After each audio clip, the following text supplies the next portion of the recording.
আপনি সন্তান পয়দা দেওয়ার জন্য দুনিয়াতে আসছেন না।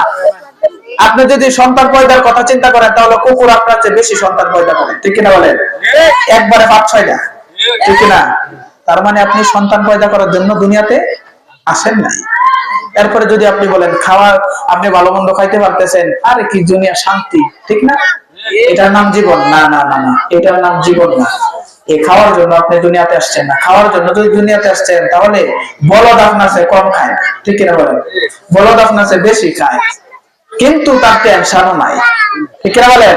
আপনার আমার টেনশন আছে কিন্তু বলদের টেনশন নাই। তার মানে দুনিয়াতে খাওয়ার জন্য আপনি আসেননি। যদি আপনি আরাম আয়েশ করে গেলেন, সন্তান জন্ম দিয়ে গেলেন, হ্যাঁ, ধন সম্পদের মালিক হইলেন, আরাম বিলাসিতা করে গেলেন, তাহলে আপনি পশুর জীবন পালন করেছেন। কিসের জীবন? পশুর জীবন। মানুষের জীবনে আসতে পারেন নাই। মানুষের জীবনে আসতে হলে কি করতে হবে? ও আমার ভাইয়েরা, বাবারা, বন্ধুরা গো,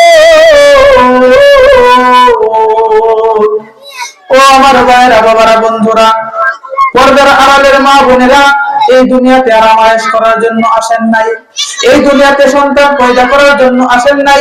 এই দুনিয়াতে আপনি টাকা পয়সা ধন সম্পদের মালিক হওয়ার জন্য আসেন নাই।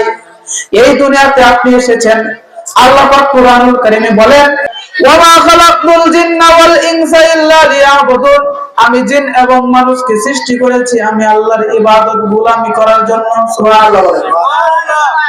তার মানে বোঝা যায় আপনি যখন দুনিয়াতে থেকে এই জীবনটা আপনি আল্লাহ পাকের ইবাদতে কাটিয়ে দিবেন, আমার মদিনাওয়ালা কামলিওয়ালা নবীর গোলামিতে কাটিয়ে দিবেন, তখনই আপনার জীবন সাকসেস, ঠিক কিনা বলেন?